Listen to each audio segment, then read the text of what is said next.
"Sir, can I follow you home?" The 8-year-old's words froze every Hell's Angels member in that bar, bruised, starving, clutching a faded photograph. Her dark skin was etched with shadows of neglect, her tight curls tangled and unwashed. She wasn't lost. She was running. Running from the man who'd been slowly destroying her since her mother died. The same man now plotting to make her disappear permanently for an inheritance he'd never earned. But this little girl remembered something her mother told her before she passed. If you're ever in danger, find that symbol. And she'd been watching that symbol across the street for 3 years, waiting for the right moment. What the Angels discovered in the next 48 hours would put a predator behind bars and change this child's life forever. Before we continue, please subscribe to the channel and let us know where you are watching from in the comments. Enjoy the story. The door shouldn't have opened. It was Friday night at the Hell's Angels bar in the dusty outskirts of Albuquerque, New Mexico. Members only, locked tight, music loud enough to rattle windows across the street. The kind of place where strangers didn't wander in by accident, where the heavy steel door stayed bolted from the inside, where even cops thought twice before knocking. But the door opened anyway. And there, framed in the doorway with streetlight bleeding in behind her, stood an 8-year-old black girl who looked like she'd been through war. Tank saw her first. 6'4", built like his nickname suggested, covered in ink that told stories of violence and loyalty in equal measure. Dragons coiling up his arms, names of fallen brothers across his chest, a lifetime of choices etched into his skin. He was mid-laugh, telling some story about a ride through the desert when his eyes caught movement where movement shouldn't be.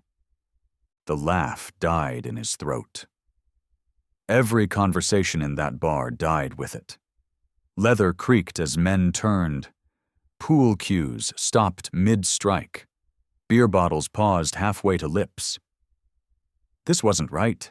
This was impossible. Kids didn't walk into this place. Kids didn't even look at this place.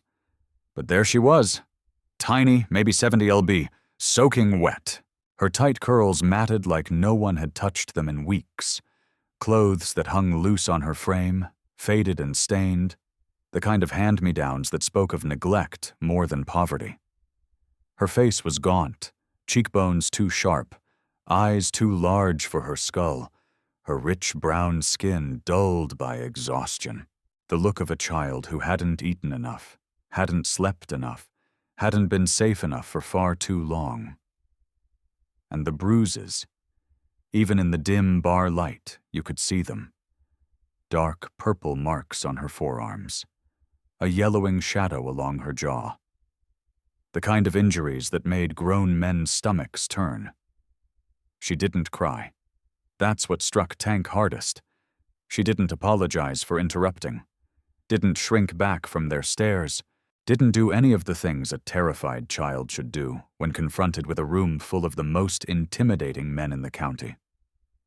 She just stood there, small hands clutching something against her chest, something they couldn't quite see yet. Her eyes scanning the room with purpose. She was looking for something specific, and when her gaze landed on the vests, on that distinctive patch every man in the room wore, something shifted in her expression. Not relief exactly, recognition, maybe confirmation. The silence stretched like taffy, thick and uncomfortable. These men had seen things, done things, survived things that would break ordinary people. They'd spent decades building walls between themselves and the soft parts of humanity. The vulnerable parts because vulnerability got you killed in their world. But standing there watching this tiny, broken bird of a child, something ancient stirred in their chests, something protective and primal that transcended club rules and street codes. Then she spoke. Her voice cut through the silence like a blade, steady, clear, impossible for someone her size in a situation this insane. Just 2 words at first, directed at Tank, the biggest, scariest-looking man in the room. "Sir," she said, That one word carrying more weight than it should. "Can I follow you home?" The silence that followed was suffocating. You could hear the neon beer sign buzzing on the wall, could hear someone's boot scraping against concrete floor, could hear the music still playing, but muted now, irrelevant background noise to something far more important unfolding. These men, hardened by decades of loyalty, brotherhood, and choices most people couldn't comprehend, were not used to being addressed by children. Especially not children who looked like they'd been beaten. Especially not children asking for help in the one place society said they should fear most. Tank's brain was working overtime, trying to process what he was seeing, what he was hearing. How did she get in? Why was she here? Who was she? And more importantly, who had hurt her? Because someone had, that much was obvious. The bruises didn't lie. The hollow cheeks didn't lie. The way she held herself like she expected a blow at any moment. That didn't lie either. He moved first because someone had to. Tank crouched down slow and deliberate. The way you approach a frightened animal, non-threatening, careful, giving her space to run if she needed it. His knees protested the movement. Old motorcycle accidents making themselves known, but he ignored the pain. At her eye level now, he could see more details. Could see the dirt under her fingernails. Could see the way her pupils dilated slightly. Fear and determination warring in those young eyes. Could see she was trembling, barely perceptible. The adrenaline of whatever decision had brought her here starting to wear off. His voice, usually a weapon of intimidation that could make grown men reconsider their life choices, went soft. Protective. The tone you'd use with your own daughter if you were lucky enough to have one. "Why would you want to follow us, kid?" he asked gently. Though every instinct screamed that he already knew the answer wouldn't be good. Wouldn't be simple. Would probably break something inside him that he'd spent years keeping carefully locked away. Before we go further, if you believe children deserve protection from predators, hit that subscribe button. This story gets darker. But I promise you justice is coming. Comment "Protect the innocent" if you're standing with this little girl. She didn't answer Tank's question with words. Instead, she held up the photograph. Her small fingers gripped it so tightly her knuckles had gone white, like she was afraid someone might rip it away from her. Like this single piece of paper was the only proof she had that her mother had ever existed at all. The photograph was creased, folded and unfolded so many times the paper had gone soft at the edges, threatening to tear along the lines, faded, too. The colors washed out from years of handling and probably tears, though you couldn't see those anymore. But the image was unmistakable. A woman stared back at them from that worn photograph, smiling, strong, eyes full of life and fire. She wore an old Hell's Angels vest over a band t-shirt, her dark hair pulled back, one arm slung around someone's shoulder just outside the frame. The vest was authentic. The patch was real, and every man in that bar recognized her instantly. Angel stepped closer. He was one of the founding members, gray threading through his beard now, age lines carved deep around his eyes. Scars mapped a violent youth across his knuckles and forearms. Bar fights, knife fights, fights he'd won, and fights he'd barely survived. He'd seen brothers die, he'd buried friends. He thought nothing could shake him anymore. But his hand trembled slightly as he reached toward that photograph, not touching it, just hovering there like he was afraid it might disappear if he made contact. His voice, when it came, sounded broken, crushed, like someone had reached into his chest and squeezed. "Lena's kid." The words barely made it past his throat. "But she died 3 years ago."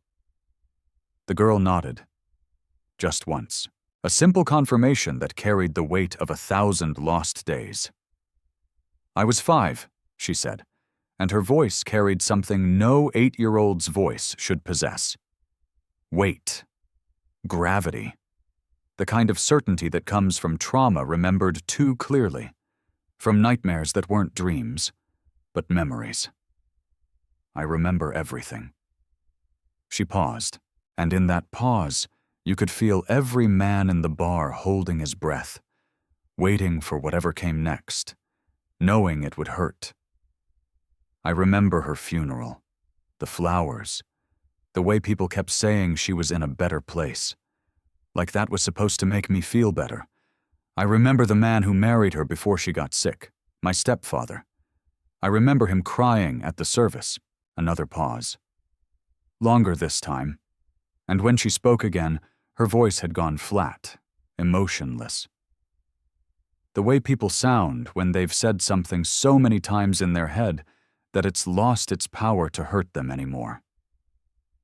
I remember when he stopped pretending to be sad. The temperature in that bar dropped 20 degrees. You could feel it. The air went cold and sharp like broken glass. Tank's jaw clenched so hard his teeth should have cracked, his fists balled at his sides, every muscle in his massive frame going rigid with barely controlled rage. Around the room, other men shifted.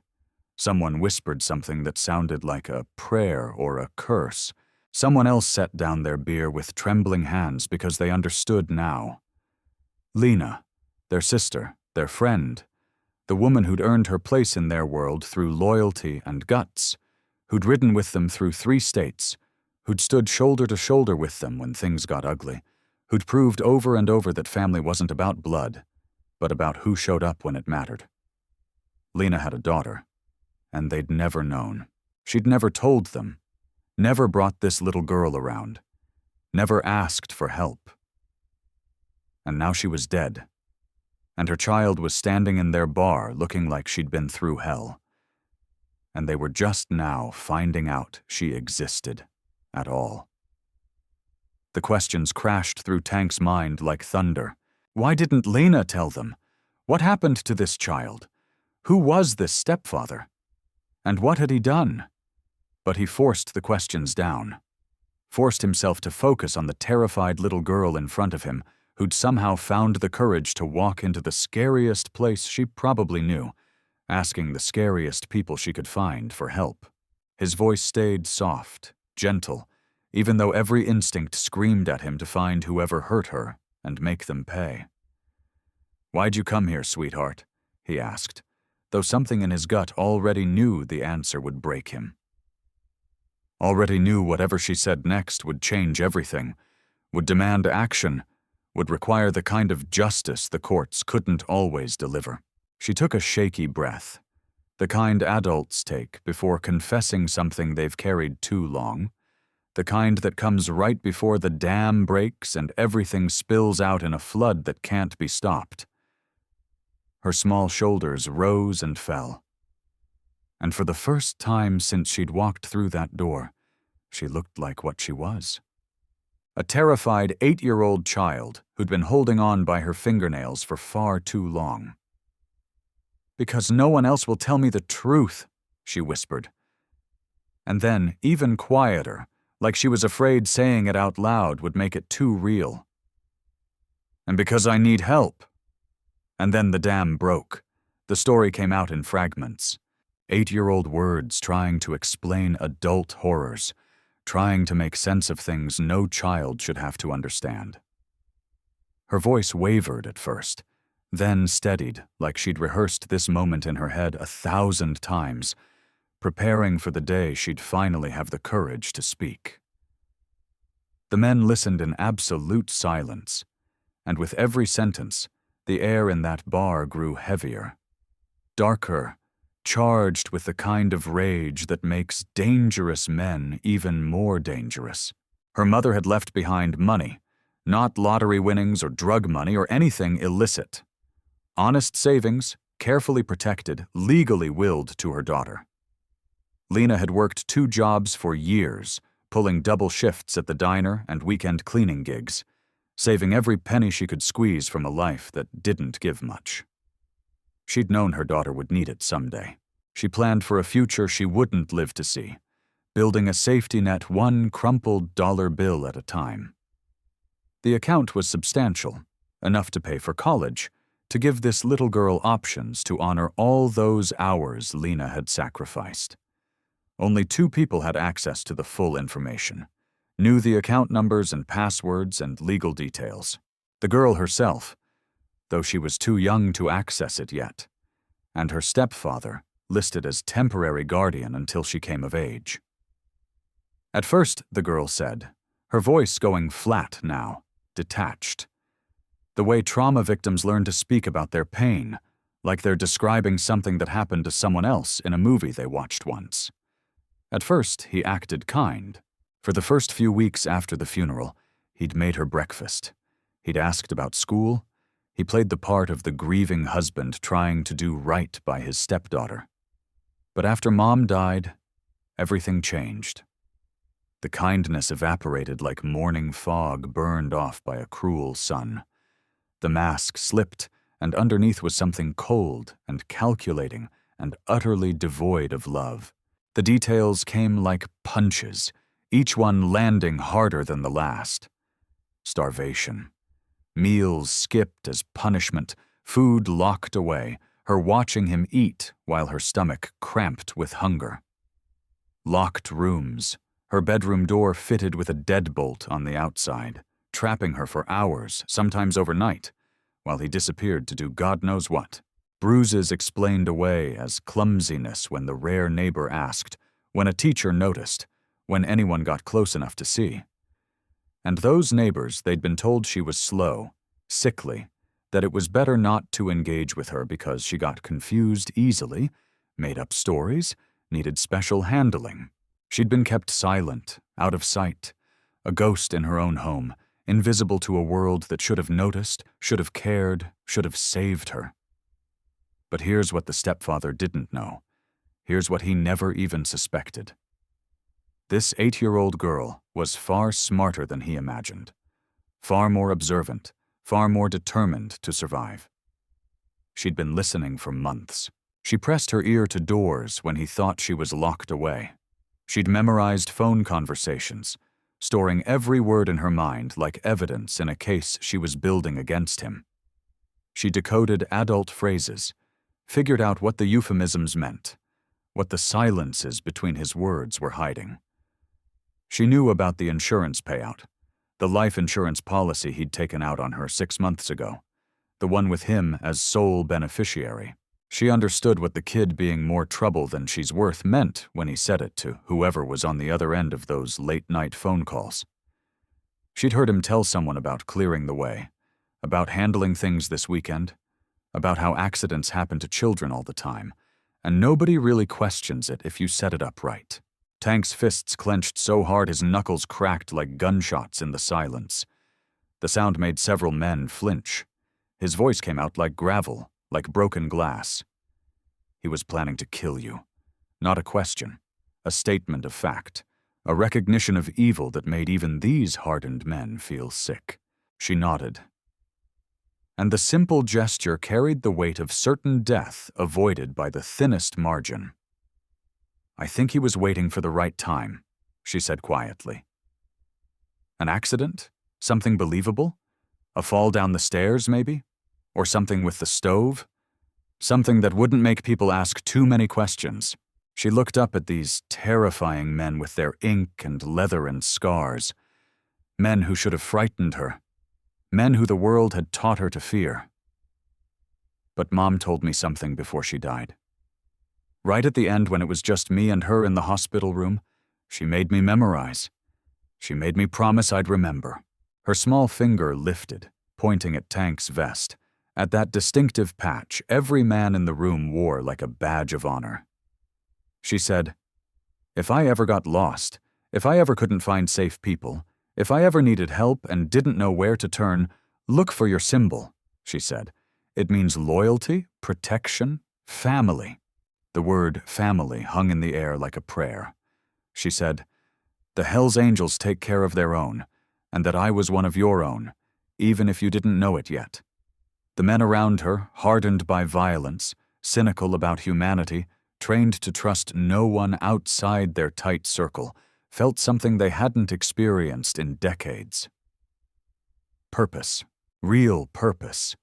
The kind that comes when an innocent child looks at you and sees a hero instead of a monster. When someone who should fear you places their entire life in your hands instead. But there was still one question none of them had asked yet. One question that would change everything. If you can't stand predators who prey on children, comment in more silence. Every engagement tells YouTube to show this story to more people. Share this because what happens next proves that sometimes the people society fears are the ones who protect us most. Angel finally asked it. The question that should have been first, but somehow got lost in the shock and revelation and mounting horror of everything this little girl had already told them. His voice was rough, urgent now, because suddenly the abstract nightmare she described was becoming concrete, real, immediate. "Where do you live, kid?" She turned. Didn't say anything at first, just turned her small body toward the bar's front window. The one that looked out onto the street where their motorcycles sat, parked in a row like metal horses. She lifted one thin arm and pointed through the smudged glass, past the neon beer signs, across the cracked asphalt street at a small house with peeling paint and drawn curtains. A house they'd all seen 1,000 times without really seeing it at all. "There," she said simply. "With him. He doesn't know I left. He thinks I'm locked in my room." The men stared. Just stared. You could see the realization hitting them in waves, each one worse than the last. Some of them had been coming to this bar for 20 years. 20 years of Friday nights and Saturday afternoons. 20 years of parking their bikes in that same spot, walking through that same door, drinking their beer and shooting pool, and living their lives in this sanctuary they'd built together. 20 years of looking at that house across the street. Maybe noticing when the paint started peeling. Maybe seeing lights on or off. Maybe registering it existed the way you register background scenery you pass every day without thought. 20 years while a child was being tortured 50 feet away. 50 feet. You could throw a rock and hit that house from where they stood. You could walk there in 30 seconds and they'd had no idea, no clue, no sense that hell was happening within shouting distance of their clubhouse. Tank's voice went deadly quiet.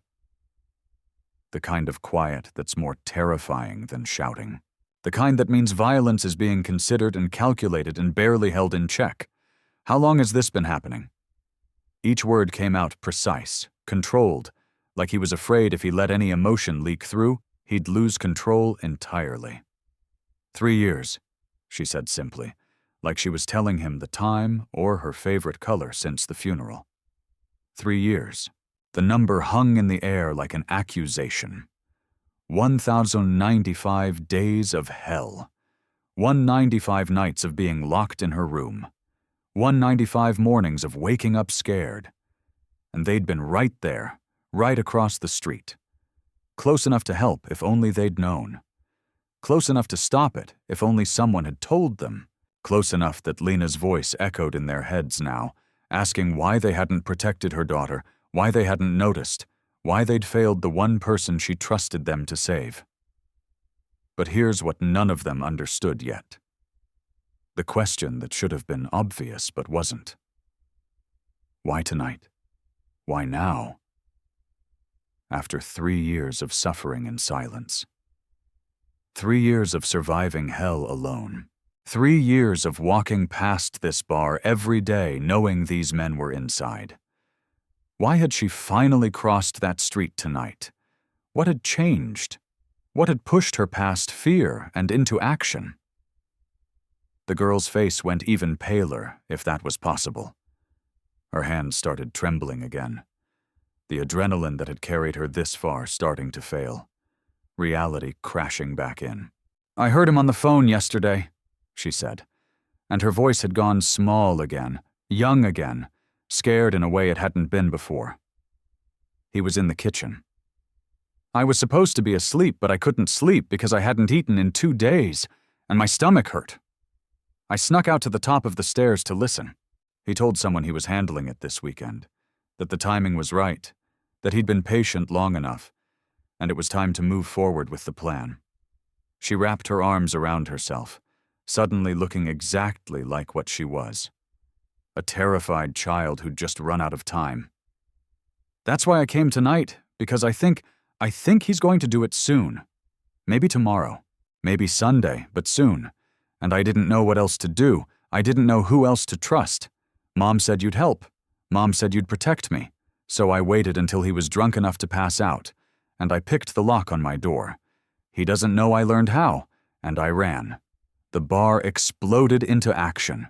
It wasn't organized or planned or discussed. It was instinct, survival mode, protection mode. Every man in that room moved at once. Tank was on his phone calling someone who could help navigate this legally. Angel was pulling up the contact for their lawyer, the one who'd gotten them out of jams before and knew how to work the system. Crow was already at the window watching that house like a hawk, making sure nobody came out looking for her. Someone locked the bar door from the inside. Someone else was clearing a table, making space, and someone Tank couldn't see who put a jacket around the little girl's shoulders because she'd started shaking.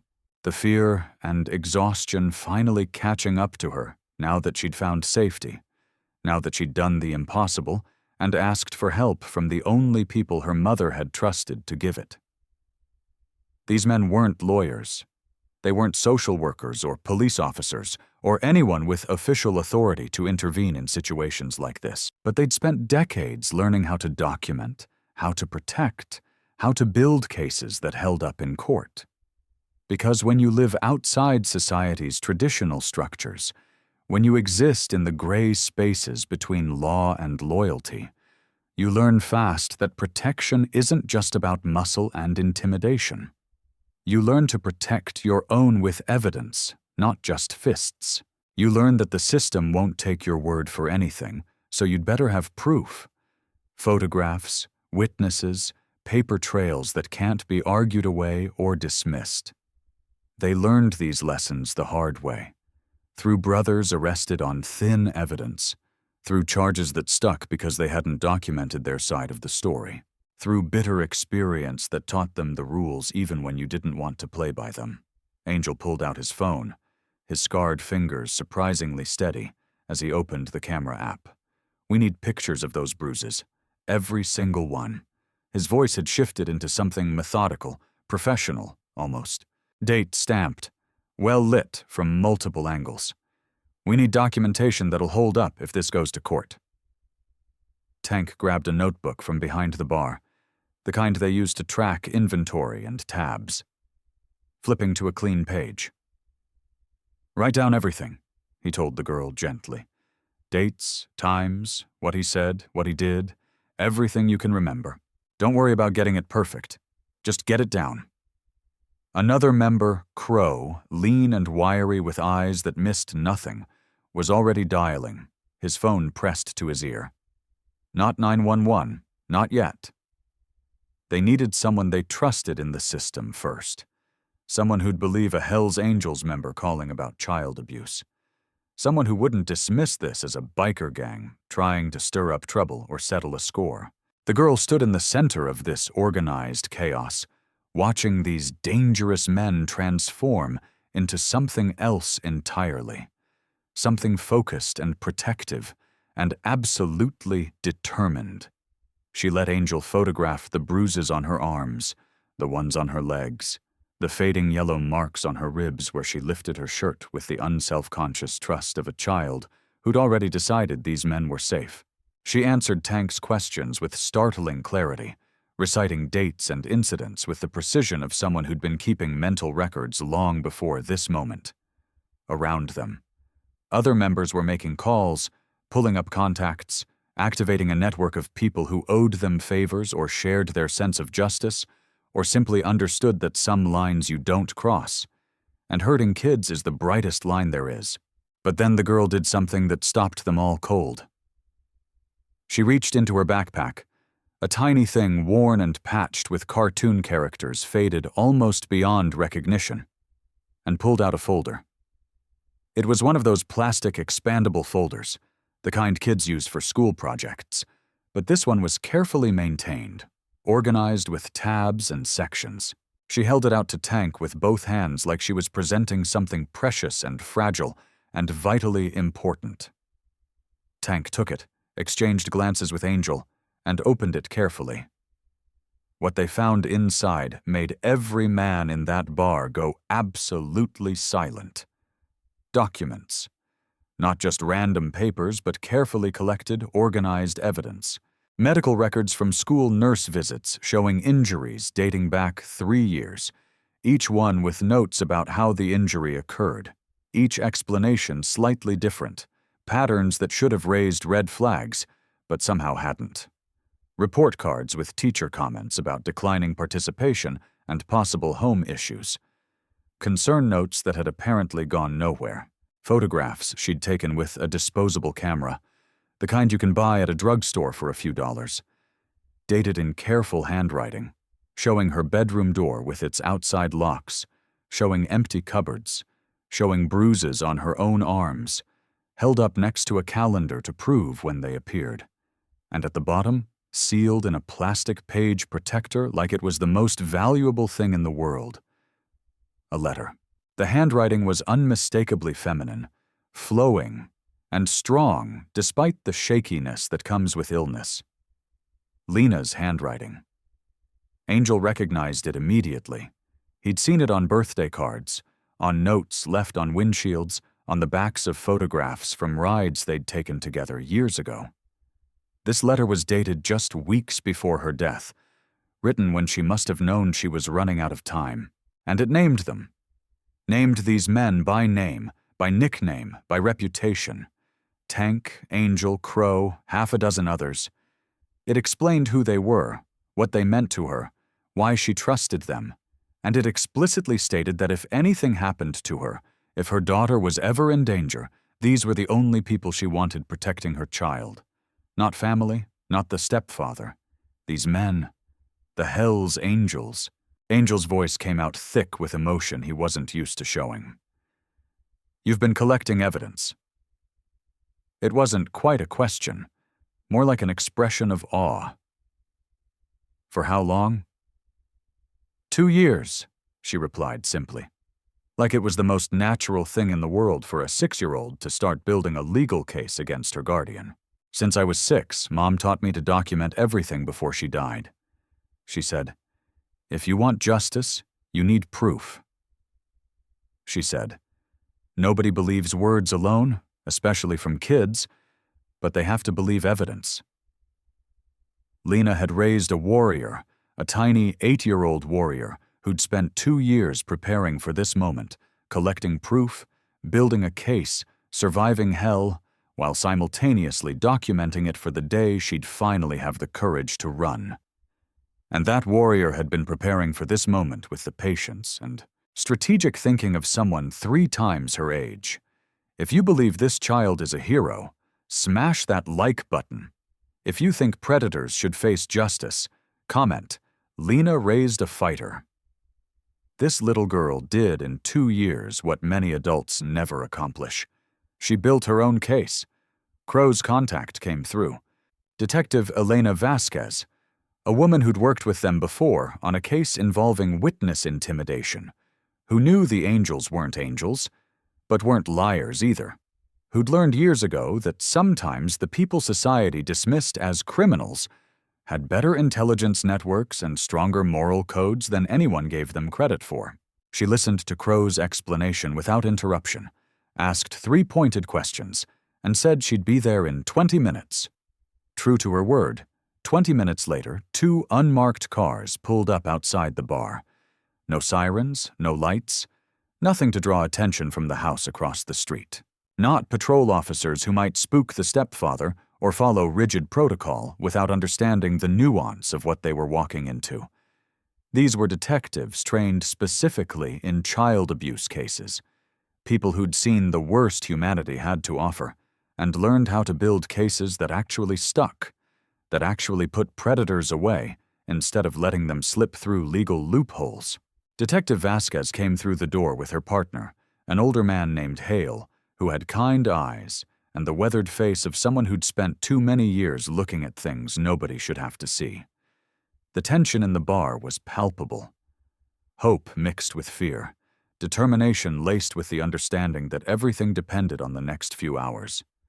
Vasquez took one look at the little girl sitting at the bar wrapped in someone's leather jacket, took in the faces of the men surrounding her like a protective wall, and something in her expression softened.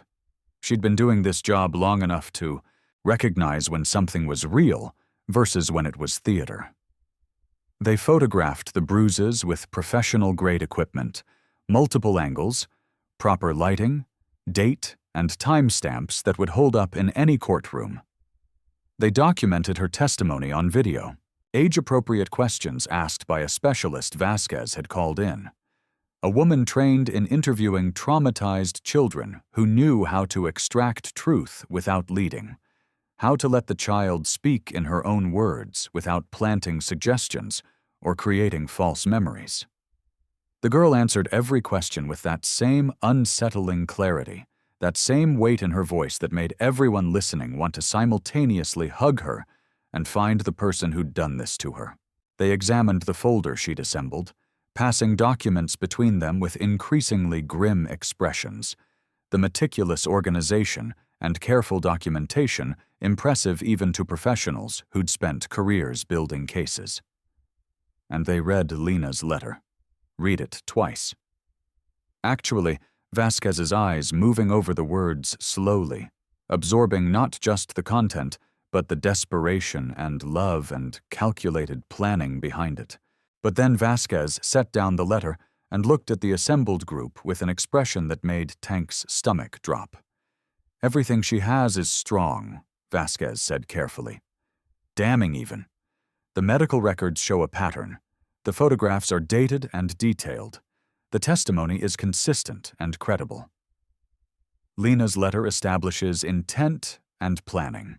She paused, and in that pause, everyone heard the but coming before she said it, but without catching him in the act, without proof he was actively planning harm in the immediate future, without witnesses or recordings or something concrete beyond what amounts to hearsay and circumstantial evidence.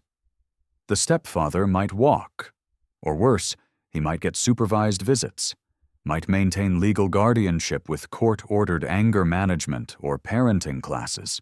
The system doesn't like to completely sever parental rights without irrefutable proof of imminent danger. The words hit like physical blows.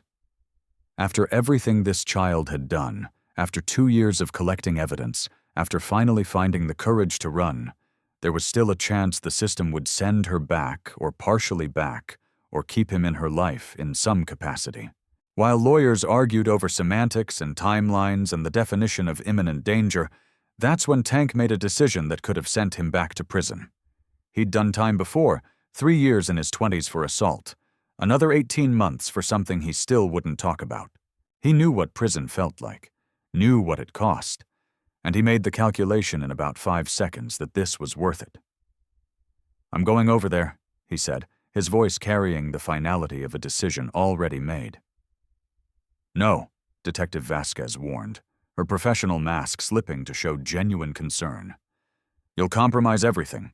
Any confession he makes, any evidence we gather, any statement he gives, it could all be thrown out if a defense lawyer argues coercion or intimidation. You know this, Tank." Tank's smile was cold, the kind of smile that had made smarter men than this stepfather reconsider their life choices.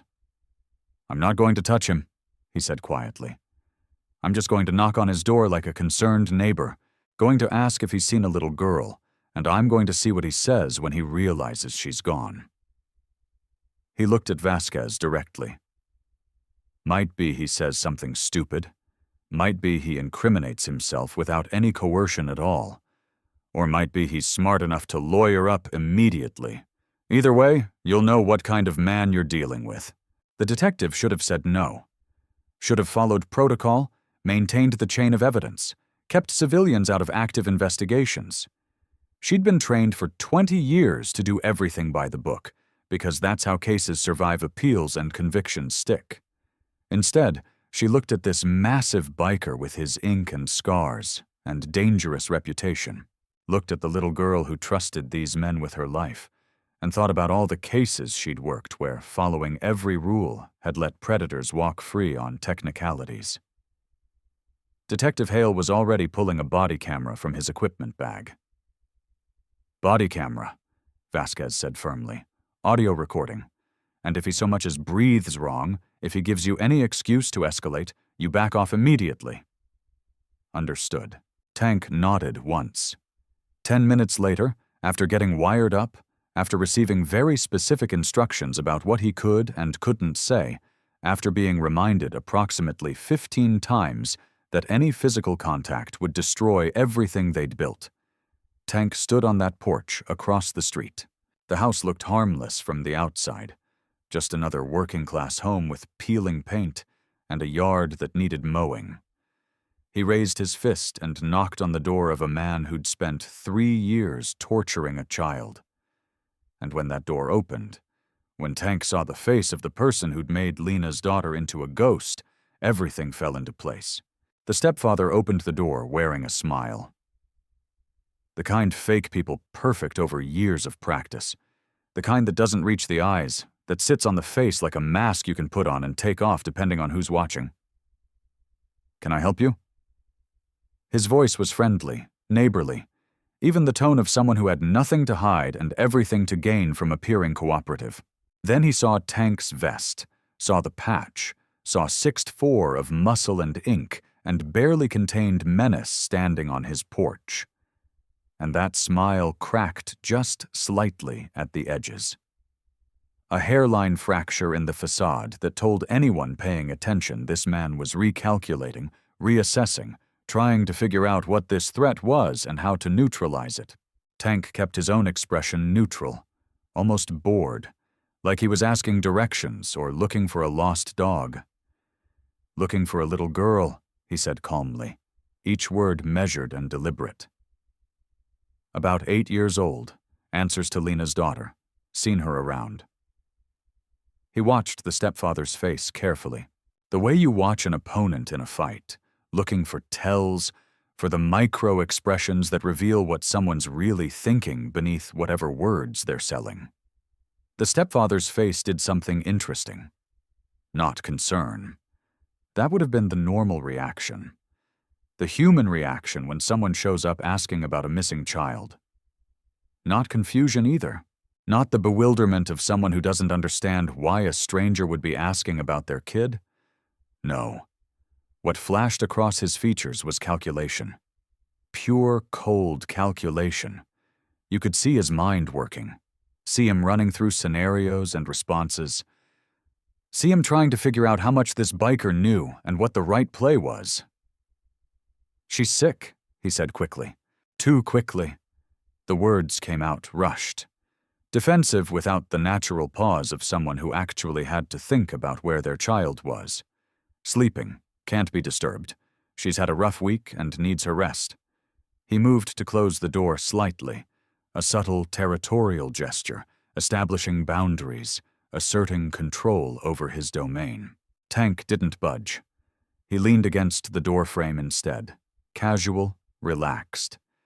His massive frame effectively blocking the man's view of the street, blocking any sight of the unmarked cars parked 2 houses down, blocking everything except this conversation that was happening right now. "That's odd." His voice carried just a hint of skepticism, just enough to make the stepfather feel like he needed to explain more, to justify, to defend. "Because I got a call, she might be in trouble." "Concerned neighbor, you know how it is.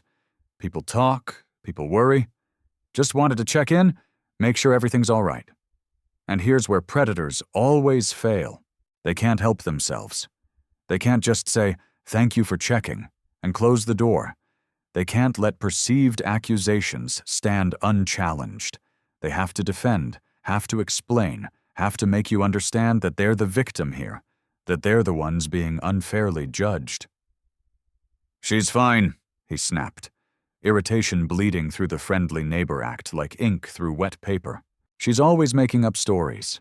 That kid. Attention-seeking behavior, Classic signs. Her mother spoiled her rotten before she died. Let her get away with everything.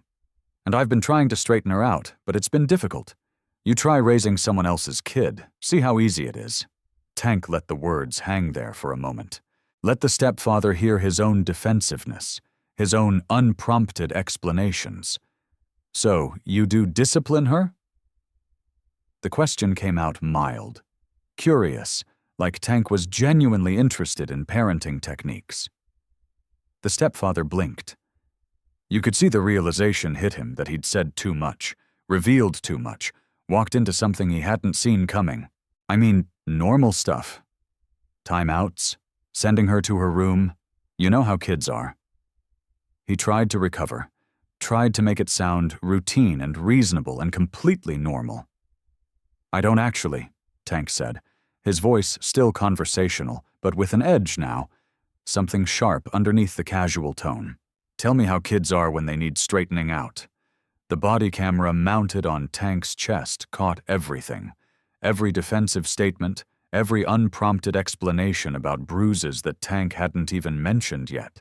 Every casual reference to discipline and difficult child and the need to be firm. The stepfather talked and talked, digging himself deeper with every word, explaining how kids lie, how they exaggerate, how sometimes you have to use tough love, how Lena had been too soft, and that's why the girl was so troubled now. And when Tank finally said, voice dropping to something cold and hard, "Funny thing, she's not in her room right now." The stepfather's face went white, not pale, white. The color draining so fast it was like watching someone have a medical emergency. Where is she? Not, is she safe? Not what happened? Not did she run away? Just where is she? Because his first thought, his immediate instinct, wasn't about her well-being or her safety or whether she was hurt or scared. It was about control, about knowing where his victim was, about maintaining his power over her. That's when the detective stepped into view. Detective Vasquez and Hale, badges out, recording equipment running, professional and calm, and absolutely done with this man's performance. And the stepfather realized all at once what had just happened. He'd confessed to child abuse on camera. He'd revealed his true nature to a Hells Angels member who now had every legal right to be standing exactly where he was, asking exactly the questions he'd asked. He'd done it in front of police who'd heard every word, documented every statement, witnessed every defensive explanation about discipline and difficult children, and the need to straighten her out. The trap had closed and he'd walked into it willingly, unable to resist the urge to defend himself, to explain, to make these people understand that he was justified in everything he'd done. The arrest was clean. No drama, no resistance, no scene that would complicate the prosecution later. The stepfather went quietly, once he understood there was no talking his way out of this, no performance that would save him now. Detective Vasquez read him his rights in that flat, professional tone cops use when they've seen too much to get emotional anymore. And Hale secured him in the back of the unmarked car while the girl stayed safely across the street in the bar, surrounded by men who would have torn that house apart brick by brick if they'd thought it would help her. When they searched the house, they found everything the girl had described and worse. The locks on her bedroom door, industrial-grade deadbolts installed on the outside, the kind you use to secure storage units, not to keep a child safe, but to keep her contained. They found the empty kitchen, cupboards bare, except for his food hidden in high cabinets she couldn't reach, even with a chair. They found his bedroom, well stocked with groceries and snacks, and everything a person might need. While the child down the hall starved, they found her room tiny, sparse, a mattress on the floor with a thin blanket, no toys, no books, nothing that spoke of childhood or joy or the life an 8-year-old should have. And they found his computer. That's where the real evidence was. The kind that turns suspicion into certainty and transforms child abuse charges into something far more serious. His search history read like a manual for murder, accidental child death, life insurance payout timeline, guardian inheritance rights. How long does CPS investigate? Untraceable accidents, drowning statistics, children, searches going back months, careful planning, methodical research into how to kill a child and make it look like tragedy instead of homicide. But the prosecution's strongest evidence, the thing that made this case unshakable, wasn't the search history or the locks or even the medical records. It was the girl herself. At 8 years old, she testified with a clarity that made veteran detectives weep openly in the courtroom. She didn't cry, didn't break down. She sat in that witness chair, looking impossibly small, her feet not quite reaching the floor. And she told her story in chronological order with dates and details that defense attorneys couldn't shake on cross-examination. She showed her documentation, the folder she'd assembled presented as evidence. Each photograph and medical report and carefully dated note examined by the jury. She explained in her own words how she'd learned to hide evidence, tucking papers under her mattress, keeping the disposable camera taped behind her dresser, memorizing everything in case he found and destroyed her physical proof. She recited her mother's letter from memory, word for word, because Lena had made her repeat it back until she had it perfect, until she could recall it, even under stress, even years later. She explained how she'd waited 3 years for the right moment to escape, how she'd watched those men across the street, learning their patterns, waiting until she was absolutely certain they were her best chance at survival. The defense tried everything. They painted her as a troubled child with behavioral issues, someone predisposed to lying and attention-seeking. They suggested the Hells Angels had coached her testimony, planted memories, manipulated a vulnerable child to serve their own purposes. Though they were notably vague about what those purposes might be, they questioned the authenticity of Lena's letter, suggested it had been forged, demanded handwriting analysis and forensic examination. They tried to make the jury doubt, to introduce reasonable uncertainty, to create enough questions that a conviction became impossible. It almost worked, almost because reasonable doubt is a powerful thing, and defense attorneys know how to wield it like a weapon. But then the prosecution presented something unexpected, something even the girl hadn't known about. A safety deposit box registered in Lena's name, discovered during the investigation when they'd gone through her financial records looking for documentation of the inheritance the stepfather had been so desperate to access. The box had specific instructions attached. It could only be opened by her daughter once she turned 18, or by the Hells Angels members she'd named in her letter, if anything happened before then. Detective Vasquez had taken Tank and Angel to the bank 2 weeks into the investigation. And what they'd found inside changed everything. Updated medical records from Lena's final months, showing her suspicions about her husband documented in notes to her doctors, concerns about how he looked at her daughter, about his sudden interest in her finances, about the life insurance policy he'd insisted they get. A second letter longer than the first, detailing why she'd married him despite her fears, the desperation of a dying woman who wanted her daughter to have a father figure, to have some semblance of a normal family, who'd convinced herself that maybe she was being paranoid, that maybe terminal illness was making her see threats that didn't exist, the guilt bleeding through every line as she explained her choice, her hope that she was wrong, her backup plan if she wasn't, in a full legal will, properly notarized and witnessed, naming the Hells Angels as emergency guardians if anything happened to her daughter. Not the stepfather, not family members. These men, she'd made it legal, made it official, made it impossible to dismiss as the ramblings of a dying woman or the manipulations of a biker gang. Lena had known. Maybe not the specifics, maybe not the exact timeline of how her husband would try to destroy her daughter, but she'd known something was wrong. She'd felt it in her bones the way mothers do, that instinct that transcends logic and evidence. And she'd left breadcrumbs to protect her daughter even after death. She'd built a safety net across time, reaching from her hospital bed into a future she wouldn't live to see, making absolutely certain that her child would have protectors when she needed them most. "If you believe Lena is a hero even from beyond the grave," comment mothers always know, "if this story proves that chosen family is real family, hit subscribe because this ending, you need to hear it." The trial lasted 3 weeks. 3 weeks of testimony and evidence and legal arguments that filled courtroom transcripts with thousands of pages documenting evil in bureaucratic language.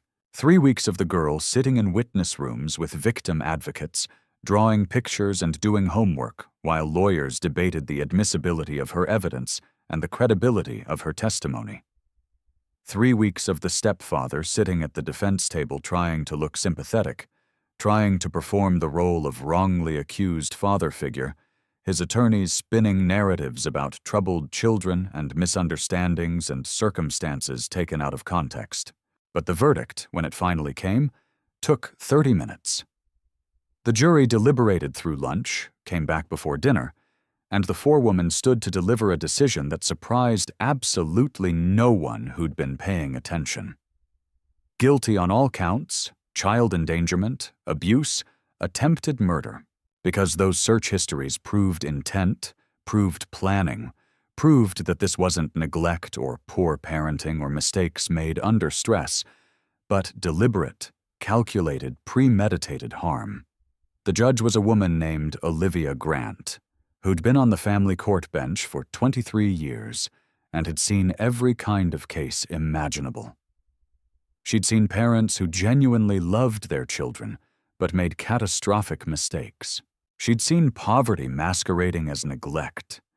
She'd seen mental illness and addiction and desperation that led good people to do terrible things. And she'd seen predators, real predators, the kind who wear human faces and speak human words, but have something fundamentally broken in the part of them that should feel empathy and love. She knew the difference, and when she delivered the sentence, her voice carried the weight of 2 decades spent trying to protect children from the adults who should have been protecting them. 25 years, no parole eligibility for 15. Immediate, permanent, irrevocable termination of any parental or guardian rights. The stepfather would be 68 years old before he could even be considered for release. Ancient by prison standards, his life essentially over.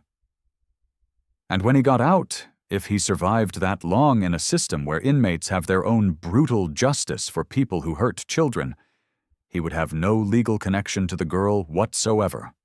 No right to contact her, no claim on her inheritance, no ability to insert himself back into her life.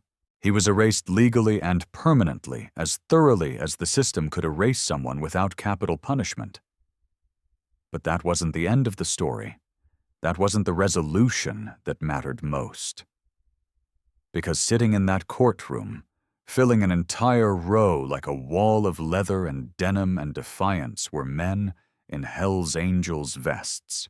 Men with ink and scars and reputations that made people cross the street, that made mothers pull their children closer, that made assumptions about violence and criminality before a single word was spoken. Tank sat in the middle, too large for the courtroom chairs, his frame overflowing into the space around him. Angel sat beside him, gray beard trimmed for court, hands folded in his lap like he was in church. Crow and a dozen others filled out the row, and they'd shown up every single day of that trial. Every morning for 3 weeks, they'd parked their motorcycles in the courthouse lot, getting special permission from security after the first day when their presence had caused concerns, and they'd filed into that courtroom to sit in silent support. They'd taken vacation days, rearranged work schedules, showed up in clothes that weren't their usual bar attire, making concessions to courtroom decorum while still wearing their colors, still making it absolutely clear who they were and why they were there. And that little girl sitting with her victim advocate had turned around every single day to look at them, to verify they were still there, to confirm she wasn't alone. The judge granted them guardianship, not temporary custody, while the system figured things out. Not foster care with visitation rights, full legal, permanent guardianship with all the rights and responsibilities that entailed. Because Lena's letter, combined with their actions, combined with 3 weeks of watching these supposedly dangerous men show up day after day to support a child who wasn't blood, who they'd only known for a few weeks, proved something the system rarely acknowledges. Blood doesn't make family. DNA doesn't create obligation. Protection does. Love does. Showing up does. Being there when a child is scared and alone and needs someone to stand between them and the monsters. That makes family. And these men had proved it in ways that transcended legal definitions and social expectations. The inheritance was officially released. $247,000. Every penny Lena had saved grown now with interest and insurance payouts. A substantial sum that represented years of double shifts and sacrificed comforts, and a mother's desperate hope that her daughter would have options she never did. But the angels did something unexpected with it. They didn't touch it, didn't use it to pay for her care or offset the costs of raising a child or reward themselves for stepping up. They set up a trust working with lawyers and financial advisors, ensuring every penny would be protected until she turned 18.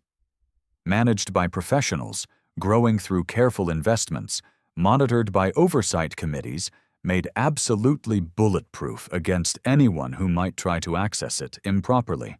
And in the meantime, she'd never want for anything. The angels would handle her expenses, school supplies and clothes and doctor visits, and everything a child needs. The inheritance would sit there untouched, growing, waiting for the day she'd need it for college, or a house or whatever future she chose to build. She grew up in the rumbling thunder of motorcycles, the sound that had once frightened her. That deep bass roar of engines, that aggressive mechanical snarl became the sound of safety, of family coming home, of protection circling around her. She lived in Tank's house at first in a room they'd converted from an office, painted pink, because she'd shyly admitted she liked pink when they asked what color she wanted. She ate dinner at a table surrounded by men with scarred knuckles and prison tattoos who cut her food and helped with her homework and checked under her bed for monsters with complete seriousness. Because if she was scared, then it was their job to make her feel safe.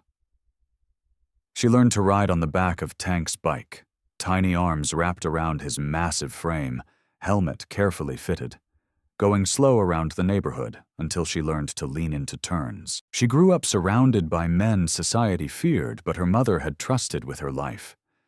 And Lena had been right. These men who the world saw as dangerous, as criminal, as outside the boundaries of decent society, they treated this little girl like she was made of glass and steel simultaneously, fragile enough to need protection, but strong enough to be respected. She had food, always, more food than she could eat. Actually, the kitchen constantly stocked because none of them could quite shake the image of her standing in that bar looking half-starved.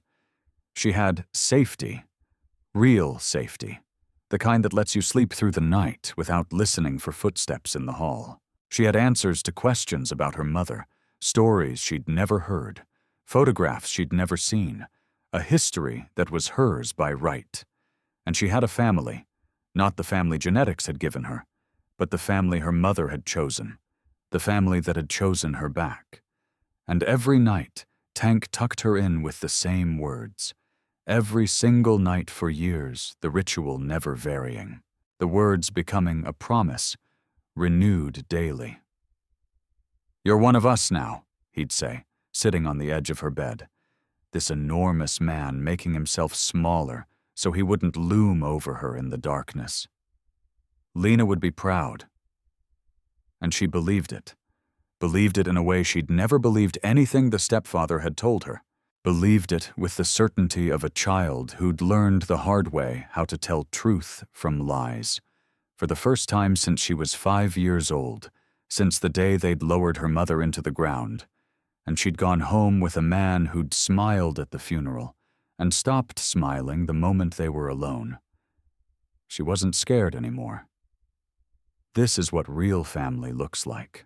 This is what protection means. If this story moved you, share it because somewhere another child might need to know that help exists in unexpected places. Subscribe for more true stories that restore faith in humanity. Comment family isn't blood.